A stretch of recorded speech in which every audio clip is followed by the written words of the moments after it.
This month, we're going to be looking at psychology. We're going to talk about so many interesting aspects of psychology. And what I want to do is to kind of clear up the way we view psychological work, therapeutic work, and so on. And today we're starting off with a really powerful episode, which is great if you've never listened to me before. If that's the case, welcome. And I know my audience is growing every month. So that might be the case. What we're doing is starting today with an episode called What is Psychology? Now, this isn't an academic presentation about, the history of psychology and, looking at the definitions in a very technical way and looking at all the different schools in a very technical way. We're taking it very practical, very down to earth, not simplistic. We're going to be looking at some very fundamental questions. What does it really mean to do psychological work? What are we talking about when we say psychology? Why is it powerful? What are the right approaches? What are the wrong approaches? What are some traps? And this is just going to set up this entire month. And in fact, it's going to spill over into June. We're going to have 2 new episodes this month, and we're going to have 2 repost episodes because I'm going away on holiday. I won't be here to record. And then in June, we're going to continue with 4 final episodes. So if you're curious about that, if you're interested in learning a lot about psychology here, then please stick around in May and June with the Deep Psychology Podcast. I'm your host, Ross Edwards, and let's get started with what is psychology. It's just to remind you that I've got new long form episodes every Wednesday with snippets on Thursday, Sunday and Tuesday, all at 9 p.m. Central European Time, 8 p.m. UK Time, 3 p.m. Eastern Time. Make sure to subscribe on Apple Podcasts or Spotify, and a quick mention that you can stay up to date with my latest episodes and projects via my newsletter. You'll find a link in the description to that.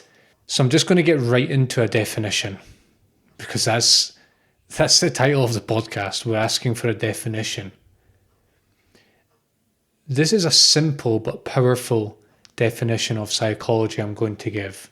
It's not academic. It's not airy-fairy. It's not abstract. It's not difficult to grasp.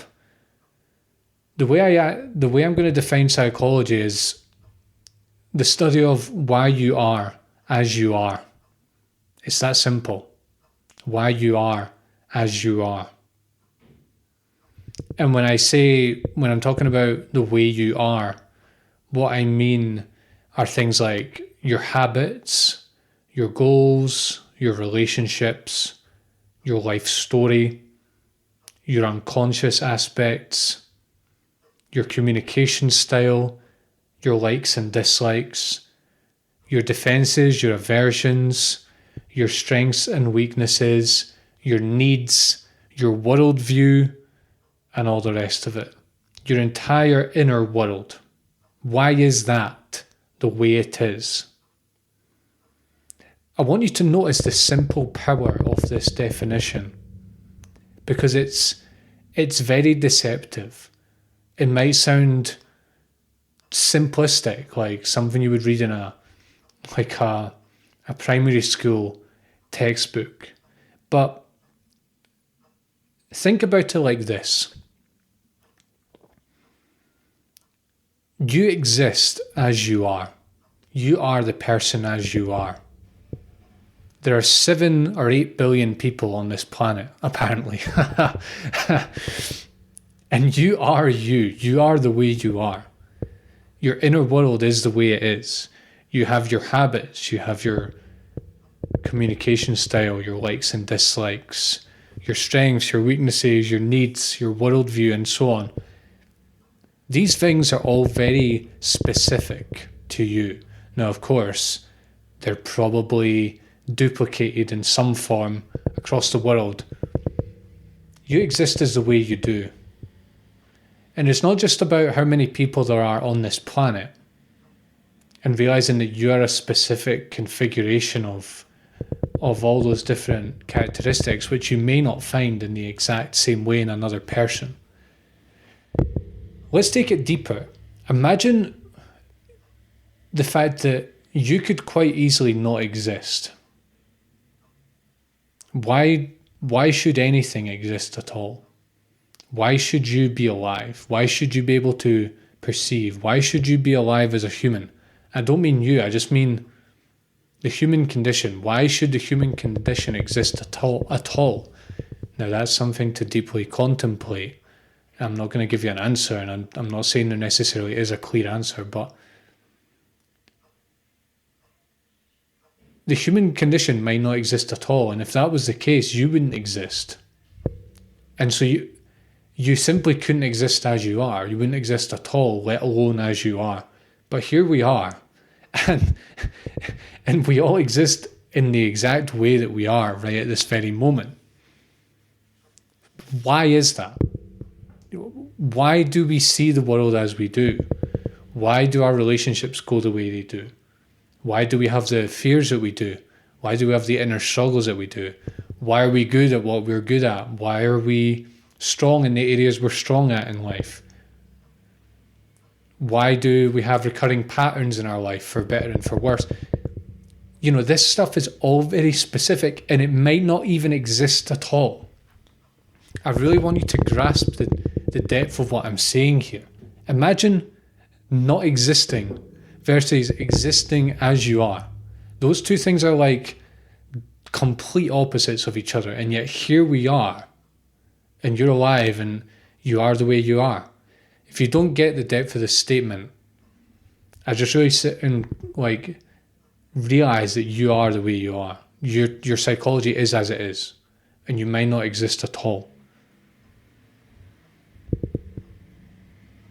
And contemplate the simple power of this definition. It's a very powerful definition. It might sound very frivolous again, but why are you the way you are? Really, why? Why do you have the religious views you do? Why do you have the political views you do?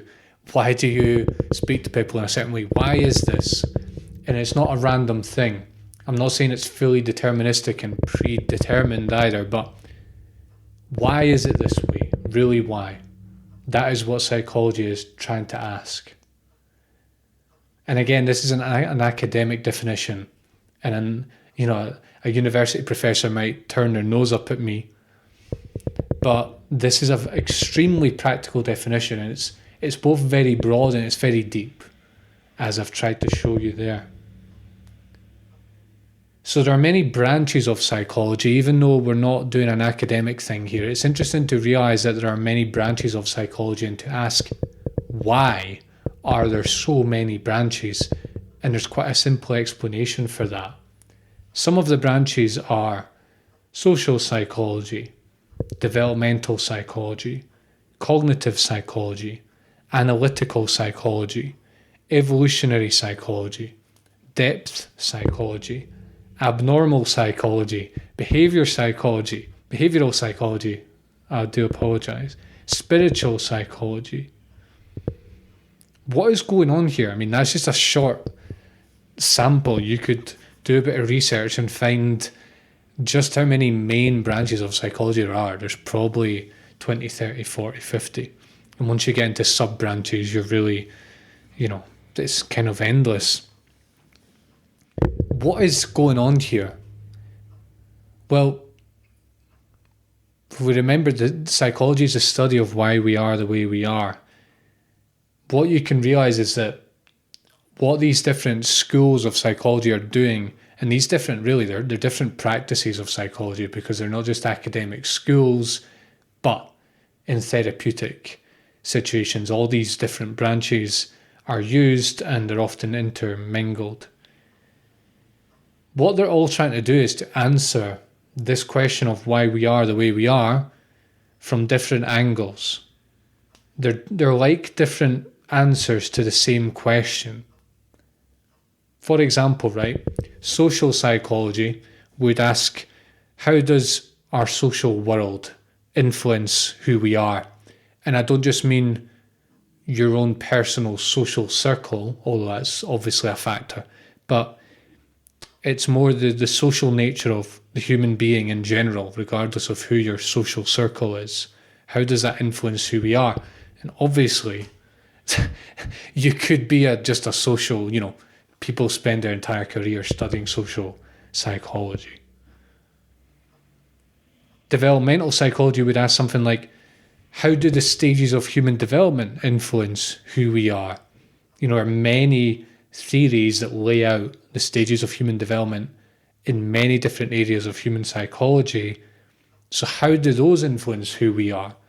Can we predict who a person is at a certain point in their life based on developmental psychology? And the answer is yes, you can do a very good job.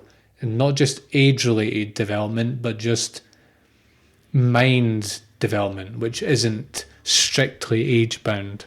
But that's another story. If you want to learn more about that, go and see my developmental psychology series. You'll find it on the homepage of my website. Analytical psychology would ask something like, how do our unconscious patterns influence who we are? Because much of what goes on in our mind, much of what composes who we are is not something that we are consciously aware of. That doesn't mean it's hidden from us, strictly speaking. It means it's sort of semi-hidden from us. And how does that influence us? And clearly, and that's just 3 different schools: social developmental and analytical psychology. Each of the other schools would ask something different, a slightly different framing. And clearly they're all important. So what the different branches of psychology are, they're just asking, how are you the way you are? Why are you the way you are? And they have different ways of answering that question. And they're all valid in their own way. They're all valid within their own context. Interestingly, these different schools often disagree with one another. And often they're really fighting with one another. This is, again, we're not doing academic psychology, but if you look at academic psychology over the decades, there's been a lot of conflict. And there's been a lot of times where a certain group of psychologists have tried to corner or monopolize the field. And they've basically tried to say, this is the only valid way of looking at the human being. Like the behaviorists in the 1960s, 70s or 80s, I can't remember exactly when it was, but it was around that time, 50 years ago roughly. They were basically saying we could explain human behavior basically just by conditioning and through reinforcement of behavior. That's what it all ultimately boiled down to, according to them. Freud, on the other hand, believed it was all about our early development. It was all about the different stages of biological development, psychological development that we go through, how those interact, and how that ultimately makes us who we are. You see, they're both just saying this is why we are the way we are. I mean, they're doing it in a very convoluted way, but that's essentially what they're doing. And then they're offering, different therapies and so on based on that. But that's really what they're doing. And also notice that you as a person can come to be very sort of strict and dogmatic about why you are the way you are based on a certain psychological school, You might say, oh, well, we're programmed to be the way we are. Well, you're basically making a statement about why you are the way you are psychologically. You're basically making a statement about human psychology. Or you might say, well, Freud said this and Freud said that. And well, you're making a statement about why you are the way you are. For what it's worth, and I'm not going to go more in depth into these schools on their own. We're going to look at different examples because I think it's important to understand how the different schools relate to down-to-earth, everyday human problems, which they absolutely 100% do. I just want to say that I use them all in my understanding of human behaviour, and I use them all when I'm working with people one-to-one, but I'm not bound to any of them. So I'm not going to say, oh, I'm a behaviorist, or I'm a Freudian, or I'm a CBT guy. I mean, I'm not actually a qualified psychologist, I'm a coach, but I'm not bound to any one of them. And I feel like I see the value in all of them and I see the limitations. Just a quick note, you can actually group all of these different schools of psychology into individual and collective and subjective and objective factors to get a hand on them. So there's 4 different categories, and these come from the 4 quadrants by Ken Wilber. You can see the 4 quadrants episode in my Ken Wilber series on the homepage of my site. If you're interested in that, I go into a lot of depth into the 4 quadrants, but basically we've got individual subjective, individual objective, collective subjective, collective objective, and you don't have to call it these, but it's just a good way of sort of categorizing and see how the different schools of psychology are trying to get at this question of why we are the way we are. Individual subjective schools are the developmental school, the cognitive school, analytical and spiritual schools of psychology. The individual objective, because you're looking at the body and you're looking at behavior from an external point of view. The behavioral school, biological psychology, schools of psychology that talk a lot about genetics, for example. The collective subjective psychological schools look at the cultural and social factors behind why we are the way we are. And collective objective schools look at things like politics, economics, law, technology, and so on. So you can see that we can look at things on an individual and a collective level, and there's no automatic favouring of one over the other. That's my basic view. And again, you can go and listen to the 4 quadrants episode if you want to really get a handle on that, because it's quite an involved topic. But what I'd like to do now, let's now shift gears and say, what are some interesting questions we can ask? What are some interesting psychological questions we can ask? Because this is really where psychology stops being something abstract. It starts being something very practical. Because remember, it's the study of why you are the way you are. And this is very down to earth question. This is a very everyday applied question. For example, you might ask, why do I speak to my spouse as I do? Why do I excel at my hobbies and interests? Why do I hold my political views, the particular political views that I have? Why do I have a phone addiction? That's a very common question nowadays. And notice when we ask these different questions, and these are just a very short, very small sample, what we're basically doing is we're trying to answer the question of why am I the way I am in different areas of life. You know, why do I speak to my spouse the way I do? We're just asking, why am I the way I am when I speak to my spouse?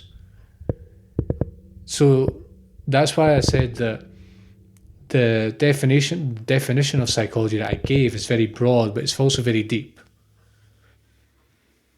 And listen, for each of these questions, these interesting questions that we ask about ourselves, there are many different answers we can give, and the answers we give really depends on our views of human psychology and why is it we end up the way we are. How is it that these patterns are created in our lives?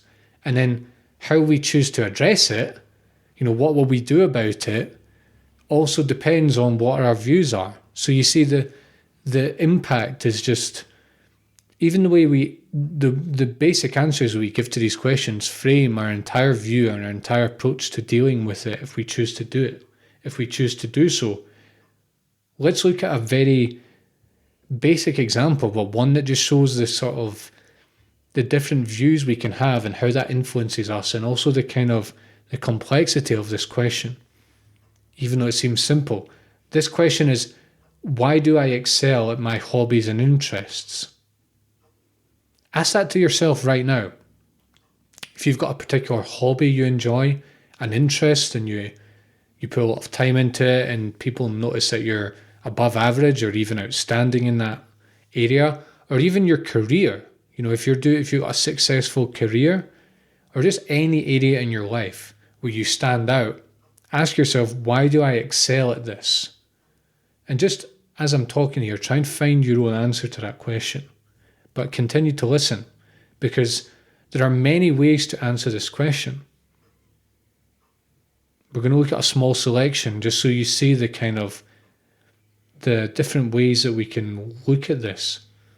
Now, if you're from my parents' and grandparents' generations, I was born in the 90s, my parents were born in the 60s, my grandparents were born in the 1940s, the very early 1940s, just before the Second World War started.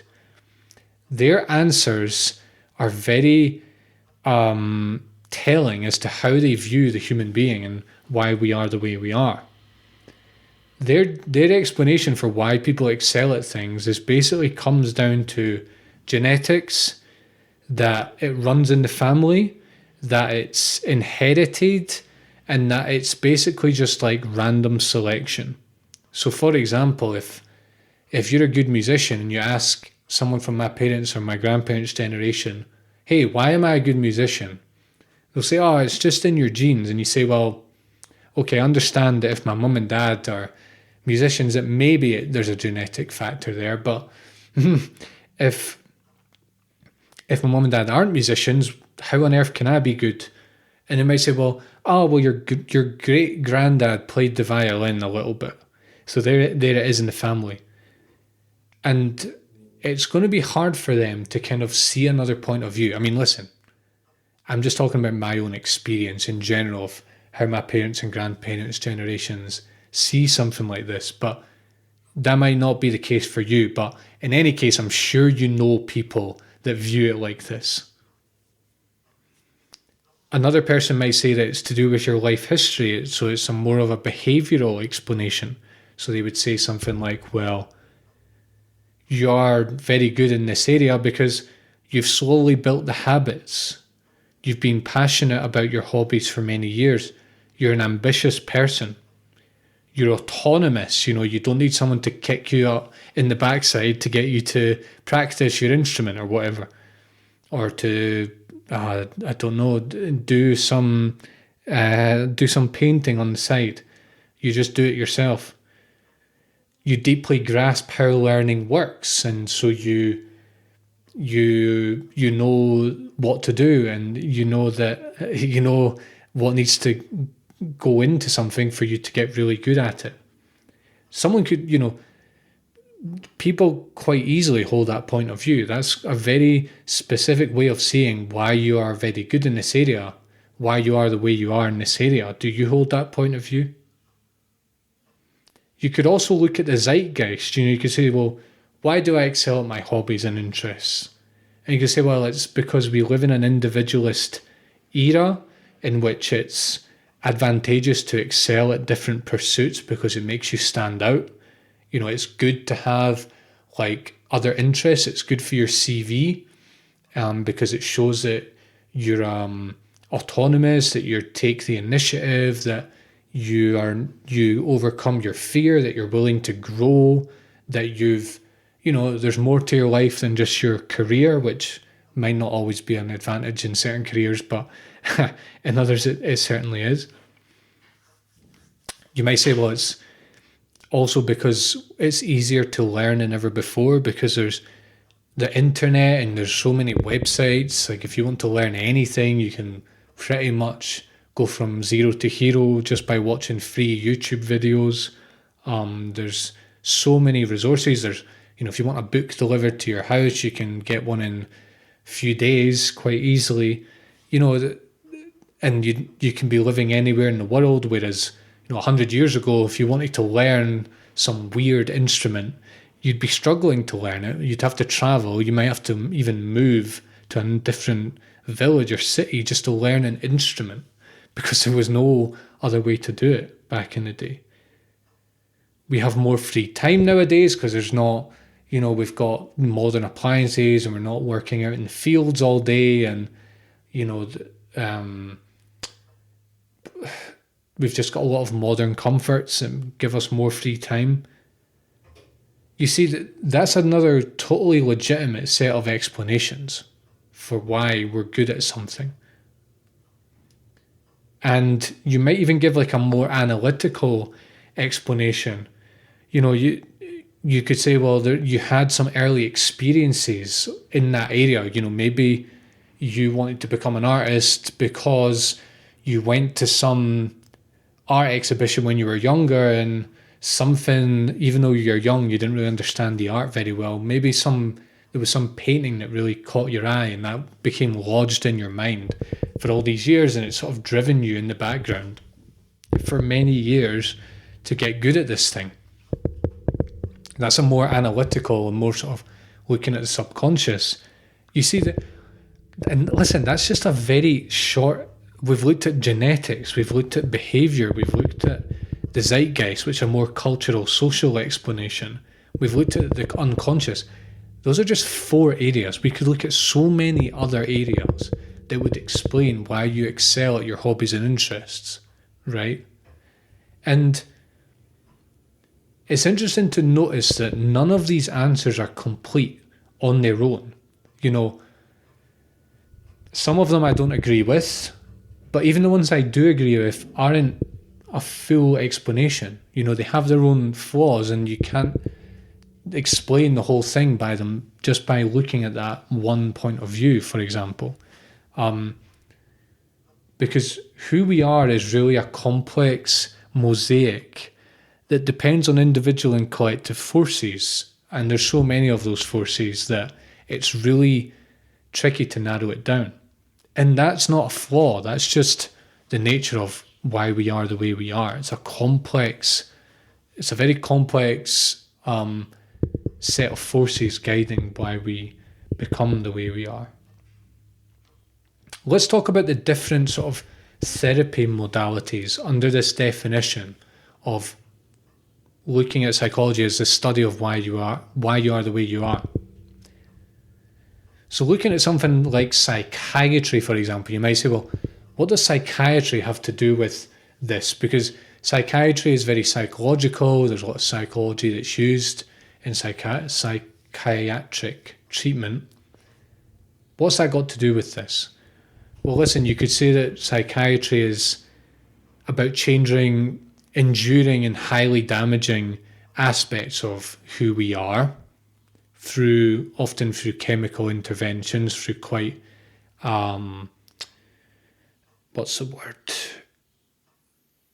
complicated interventions, through quite invasive interventions sometimes.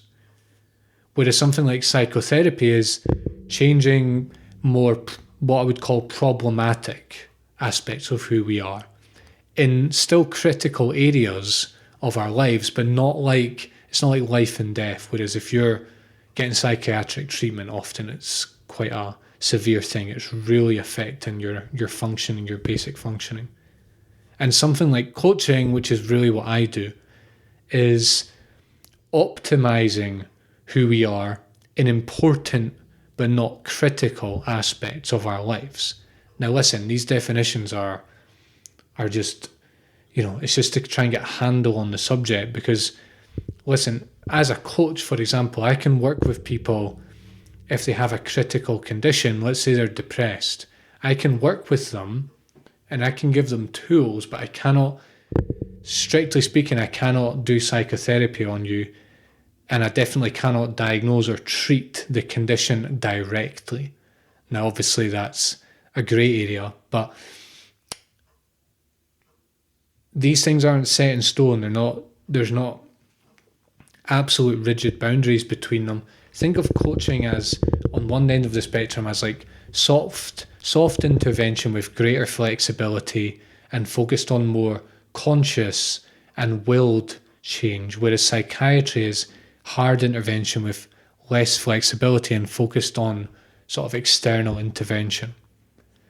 I'm just mentioning this because it helps you put this definition that I've given you of the study of why you are the way you are, this question of why you are the way you are, and how like a psychiatrist might see it, and how a psychologist might see it, and how a coach might see it, and how they might go about helping you, and when you might seek their help for something, for different issues that you're having in your life. And it's interesting because let's take a specific problem like mediocrity, like a lack of success in your life. You might actually treat these in different ways. Like you might need coaching for that. You might need psychotherapy for that. You might need even psychiatric treatment for that. You know, if it's to do with your habits, like if you just got really bad habits in your life, then you might go and see a coach. If you've got passion problems, if you're doing things but you're not really passionate for them, then a coach can certainly help you with that. If you're looking at beliefs and sort of limiting ideas you have about yourself, then in all these situations, soft intervention may be enough for you, and a coach is what you're looking for. If you're, on the other hand, if you're looking at deep trauma that really affects your functioning, or you're looking at really messed up behavioural patterns that are not common, then perhaps psychiatric intervention is required. One of the main critiques I actually have of things like psychiatry and medicine-based approaches to psychological treatment is that what they'll often do is they will, without realizing it, I think, a lot of the time, is as soon as you give someone medicine, you kind of implicitly upgrade the severity of their personal difficulties to a critical level, as though the source was some kind of like uncontrollable genetic or neurological condition. Like, let's say I go to the doctors for depression, and their first port of call, which it often is to give you a prescription for an antidepressant. Well, you're going to walk out of there feeling like a bit of a hospital case, if you allow me to speak colloquially about a serious condition. You're going to walk out of there thinking there's something like deeply messed up about you. You know, you might think that, oh, it's my brain, like I've got fully messed up, like permanent brain damage, or I've got like something really deeply messed up about my psyche, or I've got like some sort of genetic condition that's unchangeable and untreatable. That might not be the case though. It might not be the case. You might be just someone in your family might have died and you're depressed because it's like this huge shock in your life, and it's like your whole life has changed and you don't know what to do with yourself. There's nothing necessarily profoundly wrong with you. It's just you're going through a tough human experience. Or you've broken up with someone. There's nothing deeply wrong with you about if you get depressed about breaking up with someone. Now, I'm not saying that's not something you can work on. I'm not saying that has to be your default response. But I mean, listen, you're getting, if you're hurt, deeply hurt about breaking up with someone, that's normal. That's not a pathological thing. And if they give you medicine, then you're going to walk out thinking, oh, maybe this is like untreatable in some way. Or maybe not because they're giving you medicine, but you might think, there's something deeply wrong with my psychology, with the way I am.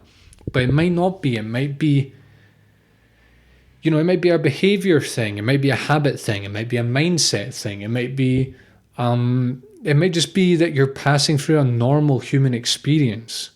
And often I think that is the case. When we diagnose people, and I'm going to talk about this later this month, we diagnose people with all sorts of things nowadays very, very readily, way too readily in my opinion. And in my opinion, a lot of it is just behavior and mindset and interest and, there's other factors, but not deep, irreversible problems. When you give someone medicine, you're pathologizing them, and often this is done not for the patient's benefit. It's done because of the constraints of the medical system, for financial reasons, for expediency, for the fact that doctors are, overworked through budget problems, and these kind of things, which, I might sound like an idealist, and maybe I am, but it's not. Ultimately, that is not what we want to be doing when we're treating people. But anyways, let's move on from that and let's, again, change gears, because I want to talk about the core of psychology, the real kicker that changes how you will understand psychology forever. Remember the definition of psychology being the study of why we are the way we are.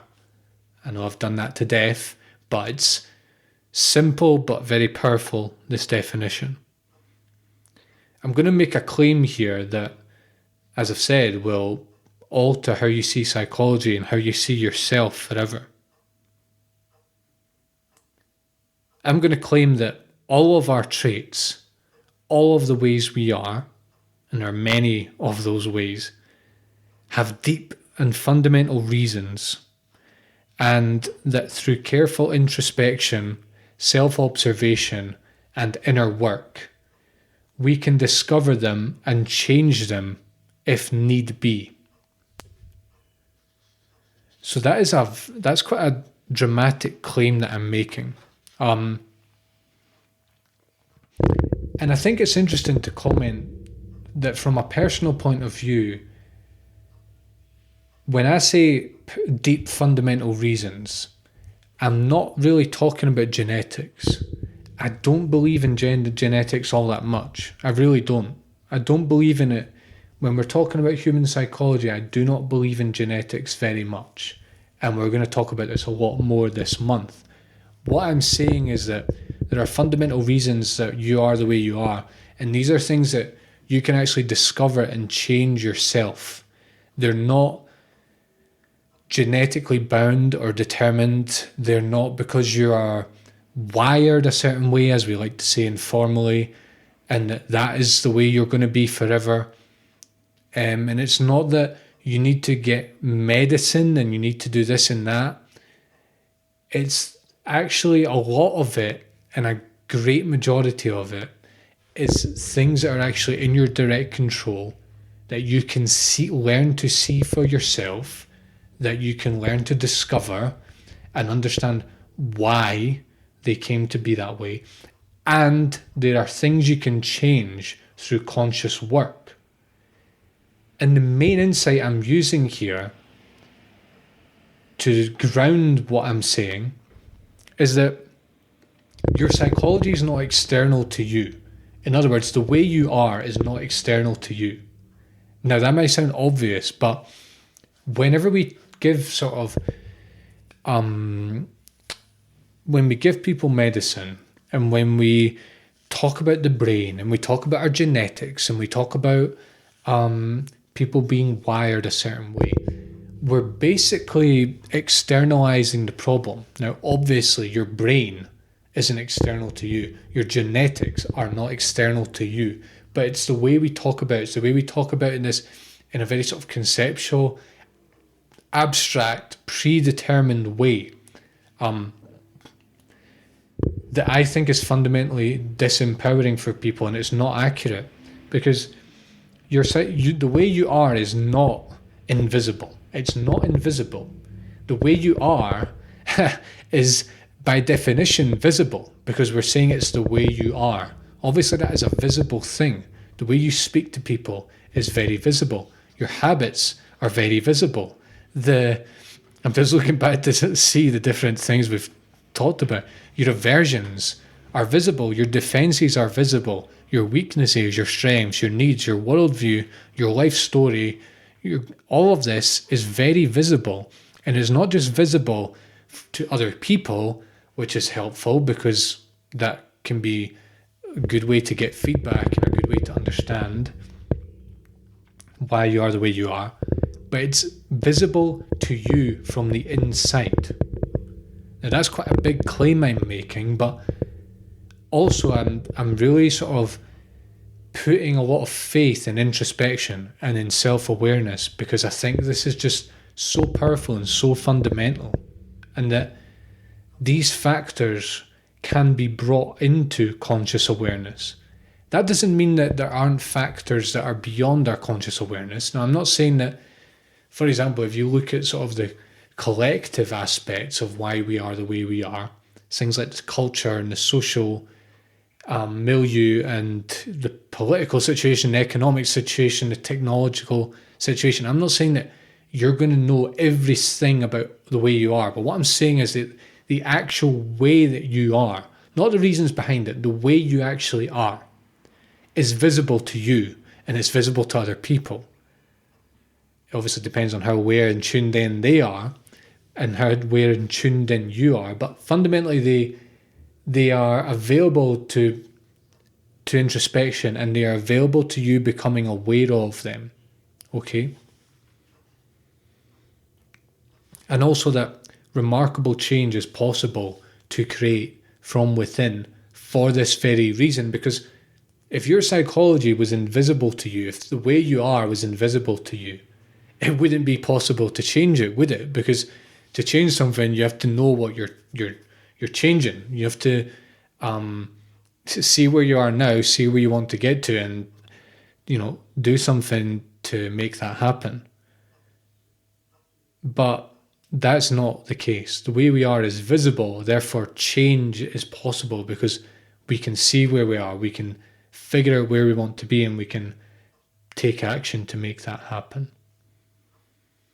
And final powerful insight before we wrap up this foundational episode is that who we are is very strongly determined by what has been necessary throughout our life and what has been necessary given the environment that we are in. And because of this, who we are is ultimately generated through repeated choice and reinforcement, sort of optimizing for the conditions we find. For example, the way you speak to people is in a very important way. It's obviously down to individual factors, but in very important ways, it is down to repetition, it's down to reinforcement, it's down to the fact that at some point in your life, you adopted this way of speaking to people because it served you in some way, or because you saw it in other people and you saw that it worked for them in certain situations. Now, I'm not glorifying, for example, if you speak to people horribly, I'm not glorifying that. And I'm not going to sort of falsely pretend that we can tolerate things like that and whitewash things. But I'm not demonizing you either. I mean, listen, I find it hard to not do that because some people are quite frankly horrible. But, fundamentally, it's generated through repetition, reinforcement, and because at some point that seemed like the best way to go about speaking to people. You have to think about this. When you're born, when you first come into life, you have no idea. You don't even know how to speak. You don't know what language is. You don't even know what other people are. When you're born, you do not have a sense of other. I've spoken about how self and other is a developmental achievement. Go back to January, I believe, for that one. You cannot communicate with other people for so many reasons. So your whole way of speaking to people is a construction. And I don't mean that in a dismissive way. I mean that it had to be built.